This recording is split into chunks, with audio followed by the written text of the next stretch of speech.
Hello friends, welcome back to mommy's love kitchen. இன்றைக்கி நம்ம ஒரு vlog தான் பார்க்க போகிறோம். ஸ்னோ பெஞ்சி லிட்ரலி 1 வீக் ஆகிடுச்சு. ஆனாலுமே எங்களுக்கு வந்து ஸ்னோ பார்த்திங்கன்னா குறைஞ்ச பாடு இல்லை. ஏன்னா டெம்பரேச்சர் ரொம்ப லோவாகவே இருக்குது. இன்னும் கூட நெக்ஸ்ட்டு வரப்போகிற வீக்குமே லோவாக தான் இருக்கிறதுனால இந்த ஸ்னோலாம் கரையிறதுக்கு வாய்ப்பே இல்லை. பட் நெக்ஸ்ட் வீக்லேருந்து ஸ்கூல் ஸ்டார்ட் ஆகிட போகுது. இப்போ வந்து பார்த்திங்கன்னா நான் பார்லியில் நம்ம தோசை மாவு ரெடி பண்ண போகிறோம். பார்லி வந்து உங்களுக்கு நிறைய பேருக்கு தெரிஞ்சிருக்கும், நம்ம உடம்புல இருக்க தேவையில்லாத நீரெல்லாம் வந்து கரைக்கிறதுக்கு. அதே மாதிரி வெயிட் லாஸ் பண்ணுறவங்களுக்குமே ரொம்ப ரொம்ப ஹெல்ப்ஃபுல்லாக இருக்கும். அதே சமயம் இதில் கேலரிஸ் அதெல்லாமே கூட உங்களுக்கு கம்மி தான். ஸோ நான் என்ன பண்ணியிருக்கேன்னு பார்த்தீங்கன்னா, 1 கப்பு பார்லிக்கு 1 கப்பு பாசிப்பருப்பு இருக்கு இல்லையா, அதை எடுத்திருக்கேன் நான். இது கூடவே 1 கப்பு உளுந்து. இது எல்லாத்தையும் நம்ம ஈக்குவல் ப்ரொப்போர்ஷனில் தான் எடுத்திருக்கோம். ஸோ 3 கப்ஸ் வந்திருக்கு. இதை நல்லா வாஷ் பண்ணிக்கோங்க. பார்லியில் வந்து கொஞ்சம் அப்படியே நிறையா குப்பை இருக்கும். ஸோ அதை வந்து நல்லாவே வாஷ் பண்ணிவிட்டு அதுக்கப்புறம் கொஞ்சமாக ஒரு டீஸ்பூன் அளவுக்கு வெந்தயம் போட்டு தண்ணி ஊற்றி ஓவர் நைட் இதை ஊற வச்சிடலாம். ஸோ நெக்ஸ்ட் டே மார்னிங் ஏஞ்சி நான் இதுக்கு மாவு அரைச்சிட போகிறேன். நம்ம யூஸ்வலாக ரைஸே நம்ம சாப்பிட்டுட்டு இருக்கிறதுக்கு நம்ம இந்த மாதிரி டிஃப்ரெண்ட்டாக ட்ரை பண்ணலாம். பெருசாக ஒன்றும் டேஸ்ட்டில் டிஃப்ரென்ஸ் இருக்காது. நீங்கள் ரெண்டுமே பண்ணலாம்.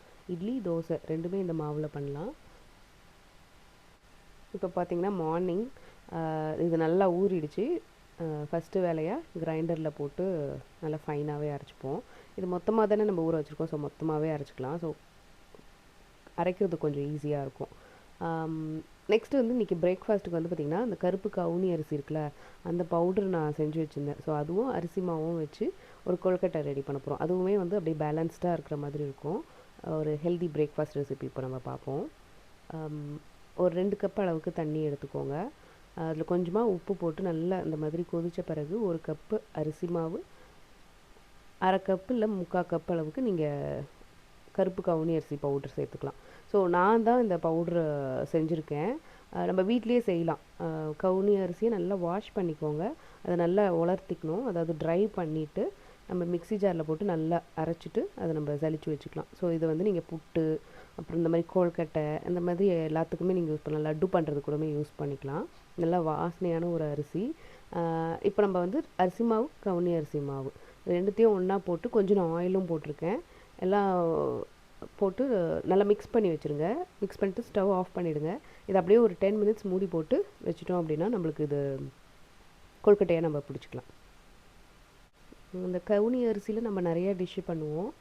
இது மாதிரி நம்ம பிரேக்ஃபாஸ்ட்டுக்கும் சேர்த்துக்கிட்டோம் அப்படின்னா இது ப்ராக்டிக்கலாகவே நம்ம டே டு டே லைஃப்பில் யூஸ் பண்ணிக்கிறதுக்கு ரொம்ப ஹெல்ப்ஃபுல்லாக இருக்கும். அடுத்து நம்மளோட பார்லி இட்லி மாவு வந்து ஆல்மோஸ்ட் ரெடி ஆகிடுச்சு அரைகிறதுக்கு. நம்ம யூஸ்வலாக அரிசி அரைப்போம் இல்லையா, அதே அளவுக்கு தான் டைம் எடுத்துச்சு. இப்போ நம்ம இதை போட்டு நல்லா கை வச்சு மிக்ஸ் பண்ணிவிட்டு இதை புளிக்க வச்சிடலாம் ஓவர் நைட்டு. ஸோ இந்த விலாகில் வந்து இது நான் இட்லி ஆர் தோசையாக ஊற்றுறது நான் காமிக்கல. பட் நான் கண்டிப்பாக நான் ரீல்ஸில் ஷேர் பண்ணுறேன் எப்படி வந்துச்சோ அப்படின்றது. உப்பு நம்ம வந்து எப்போ பண்ண போகிறோமோ அப்போ சேர்த்துக்கலாம். அடுத்து நம்ம கொழுக்கட்டைக்கு மாவு ரெடி பண்ணி வச்சிருந்தோம் இல்லையா, அது நல்லா பிசைஞ்சுப்போம். ஸோ நல்ல ஒரு வாசனை இருக்கும் இந்த கவுனி அரிசிக்கே. இந்த மாதிரி நம்ம வேக வச்சு எடுக்கும் போது இன்னும் நல்லா ஃப்ளேவர்ஃபுல்லாக இருக்கும். நான் வந்து பார்த்திங்கன்னா கொழுக்கட்டை காய்கறி அண்ட் சுண்டலோடு சேர்த்து தாளிக்க போகிறேன். ஸோ அதனால் இந்த மாதிரி ஷேப்பில் நான் பண்ணிக்கிறேன். இது வந்து இன்னும் கொஞ்சம் ஈஸியும் கூட. பிடி கொழுக்கட்டை மாதிரி நம்ம தாளித்து நீங்கள் யூஸ் பண்ணுறீங்கன்னா அது மாதிரி பண்ணிக்கலாம். பட் நான் வந்து இது கொஞ்சம் டிஃப்ரெண்ட்டாக பண்ண போகிறேன்றதுனால இந்த மாதிரி நூடுல்ஸே கொஞ்சம் குண்டு சைஸ் நூடுல்ஸ் மாதிரி பண்ணி வச்சுக்கிறேன்.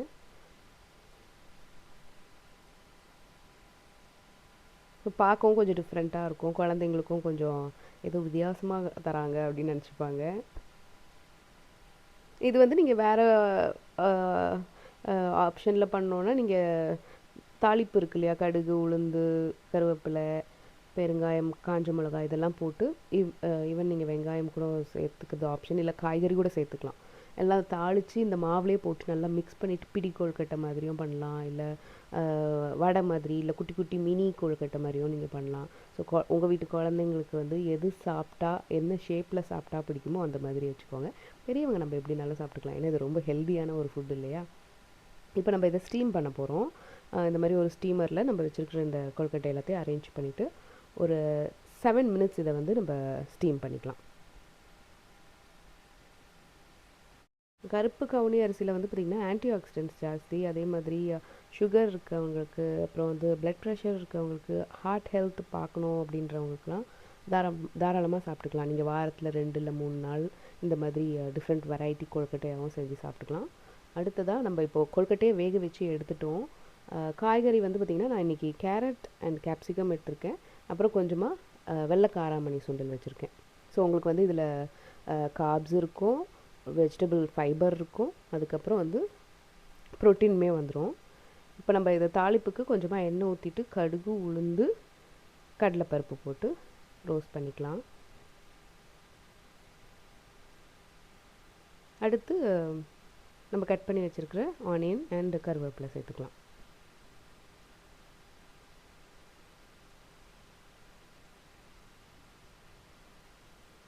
ஸோ இந்த தாளிப்பை நம்ம உள்ளே போட்டோம்னா அது பிடி கொழுக்கட்டை. ஸோ உங்களோட இஷ்டம் அது, நீங்கள் எப்படி பண்ணுறீங்கன்ட்டு. நார்மல் தான், பட் நான் கொஞ்சம் டிஃப்ரெண்ட்டாக இந்த மாதிரி பண்ணுறேன். டேஸ்ட் வந்து நிஜமாகவே ரொம்ப நல்லா இருந்துச்சு. இப்போ நெக்ஸ்ட் நம்ம பச்சை மிளகா பேஸ்ட்டு சேர்த்துருக்கேன். அடுத்து நம்ம வச்சுருக்கிற காய்கறி கேரட் அண்ட் கேப்சிகம். உங்களுக்கு வந்து வேறு காய்கறி போடணுன்னாலும் நீங்கள் போட்டுக்கலாம். லைக் பட்டாணி, அதுக்கப்புறம் பீன்ஸ் அந்த மாதிரி கூட போட்டுக்கலாம். அப்புறம் ஒரு கப் அளவுக்கு காராமணி சுண்டல். சுண்டலுமே உங்கள் இஷ்டம். நீங்கள் வந்து பிளாக் சென்னா ஒரு ஒயிட் சென்னா, பட்டாணி அந்த மாதிரி எதுனாலுமே போட்டுக்கலாம். நம்மளுக்கு வந்து ஒரு ஃபார்மில் ப்ரோட்டீன் நம்மளுக்கு வேணும். அடுத்து கொஞ்சமாக உப்பு போட்டுக்கலாம், ஏன்னா நம்ம மாவுலேயும் கொஞ்சம் உப்பு சேர்த்துருக்கோம். ஸோ இந்த காய்கறி வந்து ஒரு 75% டன் ஆகிட்ட பிறகு நம்மளோட கொழுக்கட்டையை நம்ம சேர்த்துப்போம். கொழுக்கட்டை கொஞ்சம் நீட்டமாக இருக்குல்லையா, நான் அதை வந்து கொஞ்சம் குட்டி பீசஸாக கட் பண்ணி வச்சுருக்கேன். ஸோ நம்மளுக்கு எடுத்து சாப்பிடும் போது ஈஸியாக இருக்கும். இது நீங்கள் தாராளமாக லஞ்ச் பாக்ஸுக்குமே கொடுக்கலாம். கலர்ஃபுல்லாகவும் இருக்கும், நல்ல ஃப்ளேவராக இருக்கும், அதே மாதிரி டேஸ்ட்டு, ஹெல்தி எல்லாமே கவர் பண்ண மாதிரி இருக்கும். அண்ட் ஒரு பேலன்ஸ்டு ஃபுட்டாகவும் இருக்கும். இதுக்கு மேலே கொஞ்சமாக இட்லி பொடி போட்டுக்கலாம். ஸோ உங்களுக்கு இட்லி பொடி பிடிக்கும்னா அது சேர்த்துக்கோங்க, இருக்குன்னா சேர்த்துக்கோங்க. இல்லை உங்களுக்கு வந்து கொஞ்சமாக மிளகாய்த்தூள், நம்ம சமையலுக்கு யூஸ் பண்ணுற மிளகாய்த்தூள் வேணும்னாலும் நீங்கள் தாராளமாக சேர்த்துக்கலாம். அப்புறம் நான் ஒரு டேபிள் ஸ்பூன் அளவுக்கு தேங்காய் துருவல் சேர்த்துக்கிறேன். தேங்காய் வந்து ஆப்ஷனல் தான், போட்டிங்கன்னாலும் நல்லாயிருக்கும், போடலனாலுமே நம்ம காய்கறிலாம் போட்டிருக்கோம். ஸோ அது வந்து டேஸ்டியாகவே இருக்கும். இது நம்ம சூடாக சாப்பிட்டாலும் சரி, இல்லை நல்லா ஆற வச்சு சாப்பிட்டாலுமே ரொம்ப டேஸ்டியாக இருக்கும். இங்கே ஈவன் கிட்ஸுக்கோ இல்லை பெரியவங்களுக்கு லஞ்ச் பாக்ஸுக்குமே தாராளமாக கொடுக்கலாம். ஸோ நம்மளோட கவுனி அரிசி கொழுக்கட்டை வித் வெஜிடபிள்ஸ் ரெடி ஆகிடுச்சு. கண்டிப்பாக இந்த ரெசிபியை ட்ரை பண்ணி பாருங்கள். பார்த்துட்டு உங்களுக்கு எப்படி வந்துச்சுன்றதை கமெண்ட்ஸில் சொல்லுங்கள். அடுத்ததாக நான் லஞ்சுக்கு வந்து பார்த்திங்கன்னா சிக்கன் நாடான் கறி ரெடி பண்ண போகிறேன். இதுக்கு போன்லெஸ் சிக்கன் எடுத்துக்க, நீங்கள் எந்த சிக்கன்னாலுமே எடுத்துக்கலாம். இது கூட ஒரு 1/2 டீஸ்பூன் மஞ்சத்தூள், தேவையான அளவு உப்பு, 1 டேபிள் ஸ்பூன் மிளகாய்த்தூள், 1 டீஸ்பூன் பெப்பர் பவுடர், இது எல்லாத்தையும் மிக்ஸ் பண்ணிவிட்டு ஒரு 1/2 அன் ஹவர் இதை அப்படியே மேரினேட் பண்ணி வச்சிடலாம். நீங்கள் அப்படியே ரூம் டெம்பரேச்சர்லேயும் வைக்கலாம், இல்லை ஃப்ரிட்ஜ்லேயுமே வச்சிடலாம். நல்லா மேரினேட் பண்ணி வச்சுடுங்க. இந்த சிக்கன் நாடான் கறி வந்து பார்த்திங்கன்னா நல்லா ஸ்பைஸியாகவும் இருக்கும், தேங்காய் பால் போட்டிருக்கிறதுனால நல்லா ரிச்சாக இருக்கும்.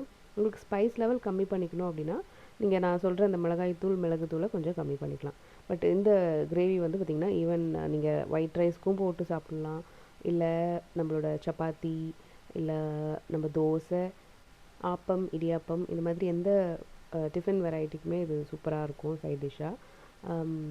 உங்களுக்கு வந்து ரொம்ப குயிக்காகவும் செஞ்சிடலாம். நம்ம யூஸ்வலாக செய்கிற ஒரு கிரேவியில் ரொம்ப ஓவர் பவரிங்காக அந்த மசாலா இருக்கும் இல்லையா, பட் இதில் வந்து கொஞ்சம் மைல்டு ஸ்பைசஸ் இருக்கும், ஏன்னா நம்ம தேங்காய் பாலும் போடுறதுனால நல்லாயிருக்கும். இப்போ நம்ம இதை செய்ய ஆரம்பிச்சிடுவோம். ஒரு பேனில் கொஞ்சமாக எண்ணெய் ஊற்றிட்டு, முடிஞ்ச அளவுக்கு தேங்காய் எண்ணெய் போடுங்க, அது இன்னும் ஃப்ளேவர் ஜாஸ்தியாக இருக்கும். கொஞ்சமாக கடுகு, கருவேப்பிலை, கட் பண்ணி வச்சுருக்கிற வெங்காயம், நீங்கள் நார்மலாக எந்த வெங்காயம்னாலும் சேர்த்துக்கலாம். இப்போ இதை ஃபஸ்ட்டு நல்லா வதக்கிப்போம்.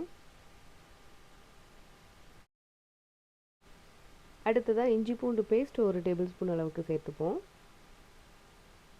நான் இன்றைக்கி வச்சுருக்கிற சிக்கன் வந்து பார்த்திங்கன்னா ஒரு 1/2 kg அந்த மாதிரி இருக்கும்.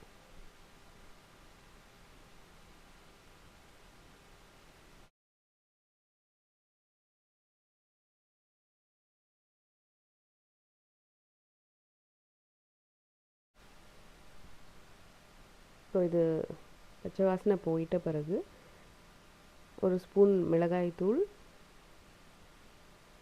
1 டேபிள் ஸ்பூன் தனியாத்தூள், 1/2 டீஸ்பூன் மிளகுத்தூள், 1/2 டீஸ்பூன் கரம் மசாலா. ஸோ இவ்வளோ தான் நம்மளுக்கு வந்து ஸ்பைசஸ் பார்த்திங்கன்னா இவ்வளோ தான், 4 பொடி அவ்வளோதான். இது நல்லா வதக்கிப்போம், ஆனால் பேர்ன் ஆகாமல் பார்த்துக்கலாம். ஸோ உங்களுக்கு வந்து இது காரம் ஜாஸ்தி பண்ணணும் இல்லை கம்மி பண்ணணும், நீங்கள் அந்த பொடி எல்லாம் கொஞ்சம் ஜாஸ்தி பண்ணிக்கலாம் இல்லை கம்மியும் பண்ணிக்கலாம். அடுத்ததாக கட் பண்ணி வச்சுருக்கிற 2 தக்காளி சேர்த்துப்போம். இது அப்படியே நல்லா மேஷ் ஆகி வரணும்.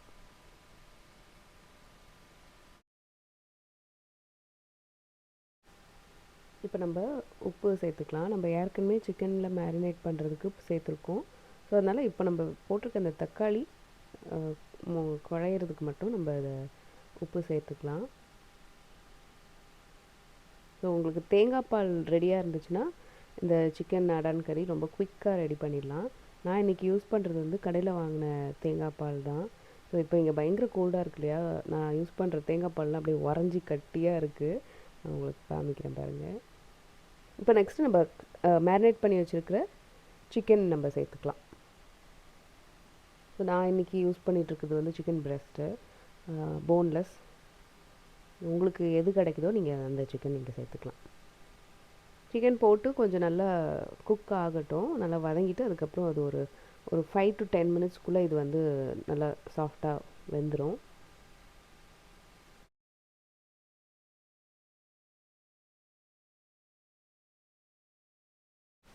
இது ஒரு லிட்டு போட்டுட்டு ஒரு 5 to 10 மினிட்ஸ் இது வேகட்டும்.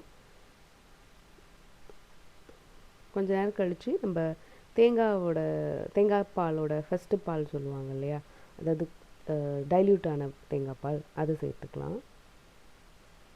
ஸோ நான் அந்த டின்னில் இருக்கிற அந்த தண்ணி கீழேயும் அந்த க்ரீம் மேலேயும் இருக்கும் இல்லையா, ஸோ அந்த தண்ணியை வந்து நான் கொஞ்சம் தண்ணி சேர்த்து மிக்ஸ் பண்ணி திரும்ப ஒரு 2 to 3 மினிட்ஸ் அப்படியே இதை கொதிக்க விட்டோன்னா நல்லா சிக்கன் சாஃப்டாக வெந்துடும்.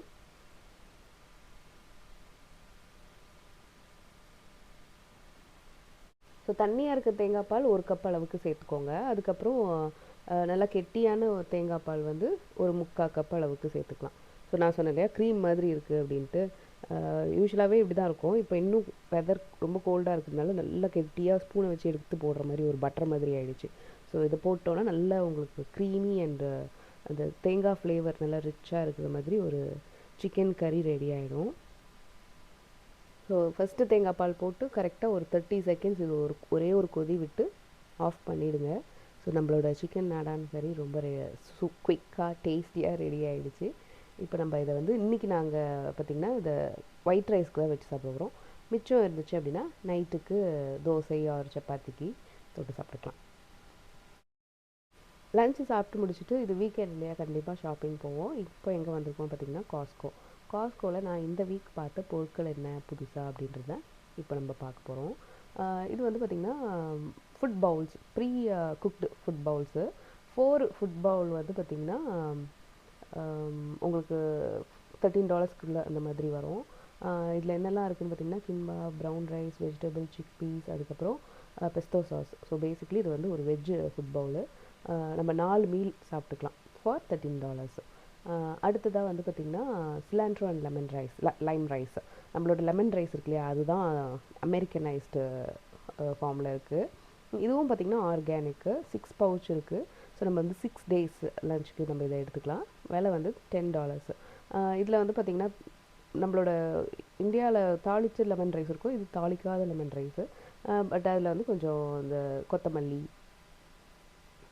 அதுக்கப்புறம் பெருசாக ஒன்றும் கிடையாது. இது கூட நம்ம ஏதாவது வெஜிடபிள்ஸ் தனியாக செஞ்சு சாப்பிட்ணும்.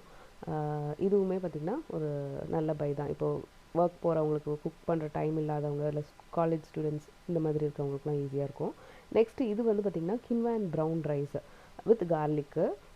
இதுலேயுமே பார்த்திங்கன்னா 6 பவுச் இருக்குது. இதில் வேறு வந்து பார்த்திங்கன்னா நம்மளுக்கு சால்ட், பெப்பர் அந்த மாதிரிலாம் போட்டிருப்பாங்க. நம்ம ஏதாவது ஒரு சிக்கனை சைடில் பேக் பண்ணி வச்சுட்டு இதை ரைஸை வச்சு சாப்பிட்டுக்கலாம். ஸோ ரைஸ் சாப்பிட்ணுன்னு நினைக்கிறவங்களுக்கு, குக் பண்ணுற டைம் இல்லைன்றவங்களுக்குலாம் இது வந்து கண்டிப்பாக ஒரு நல்ல ஆப்ஷனாக இருக்கும். அதுவும் கின்வான்றதுனால கொஞ்சம் ஹெல்த்தியராகவும் இருக்கும். அதே மாதிரி இது பார்த்திங்கன்னா குக் பண்ணின ஸ்டிக்கி ரைஸு, ஒயிட் ரைஸு. இதில் வந்து 12 பவுச் என்னமோ இது இருக்குது.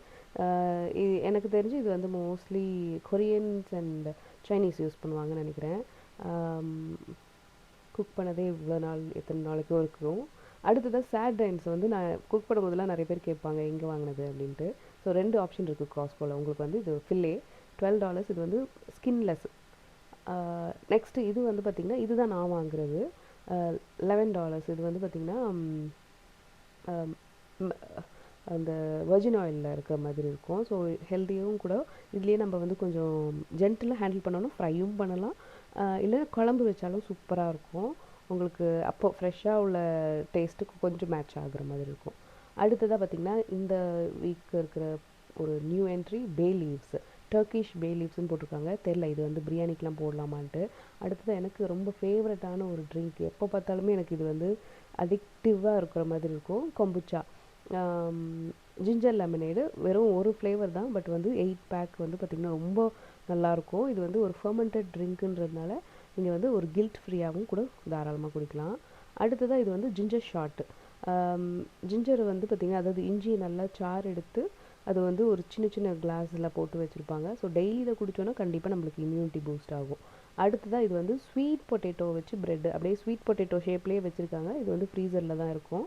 அடுத்ததாக வேலண்டைன்ஸ் வருது இல்லையா, 4 சீஸ் அந்த பிங்க் அண்ட் ஒயிட் பாஸ்தா வச்சுருக்காங்க, அதுவும் ஹார்ட் ஷேப்பில். ஸோ உங்களோட வேலண்டைனுக்கு இல்லை உங்கள் கிட்ஸுக்கு செஞ்சு கொடுக்கணுன்னா இது ஒரு நல்ல ஆப்ஷனாக இருக்கும். நெக்ஸ்ட்டு வந்து பார்த்திங்கன்னா பரிட்டோ பவுல். இதில் வந்து பார்த்திங்கன்னா சிக்கன் இருக்குது, அப்புறம் வந்து ரைஸ் இருக்குது, பீன், கார்ன், வெஜிடபிள்ஸ் இந்த மாதிரிலாம் இருக்குது. இதுலேயுமே வந்து பார்த்திங்கன்னா உங்களுக்கு ஒரு பவுல் $13.89. அப்புறம் இது வந்து இந்த பொரிட்டோவே வந்து ரேப்பில் இருக்கும் இல்லையா, அந்த மாதிரி. இது வந்து 6 பேக்கு. இதோட விலை வந்து பார்த்திங்கன்னா அதே 13.89. அது வந்து 13.99, இது 13.89. ஸோ பரிட்டோ பிடிச்சவங்கலாம் கண்டிப்பாக இதை நீங்கள் வாங்கி வச்சுக்கலாம். ஜஸ்ட்டு ஹீட் பண்ணி சாப்பிட்டுக்க வேண்டியது தான். நெக்ஸ்ட்டு வந்து இந்த காலிஃப்ளவர் வச்சு பாஸ்தா செஞ்சுருக்காங்க, பெஸ்தோ சிக்கன். ஸோ இதை அப்படியே ஹீட் பண்ணி சாப்பிட்டோம் அப்படின்னா ஹெல்த்தியாகவும் இருக்கும், டேஸ்டியாகவும் இருக்கும்னு நினைக்கிறேன். ஸோ இதோடு நம்மளோட வீடியோவை முடிச்சுக்கலாம். இந்த விலாக் உங்களுக்கு பிடிச்சிருந்துருக்கும்னு நினைக்கிறேன். அந்த நான் சொன்ன 2 ரெசிபீஸை நீங்களும் ட்ரை பண்ணி பாருங்கள். உங்களுக்கு இந்த வீடியோ பிடிச்சிருந்துச்சுன்னா மறக்காமல் நம்ம சேனலை லைக் பண்ணி, ஷேர் பண்ணி, சப்ஸ்கிரைப் பண்ணிவிடுங்க. மாமிஸ் லவ் கிச்சனோட எப்போதுமே நினைஞ்சிருங்க. இதே மாதிரி நான் இன்னொரு வீடியோவில் உங்களை சந்திக்கிறேன். அது வரைக்கும் நன்றி, வணக்கம்.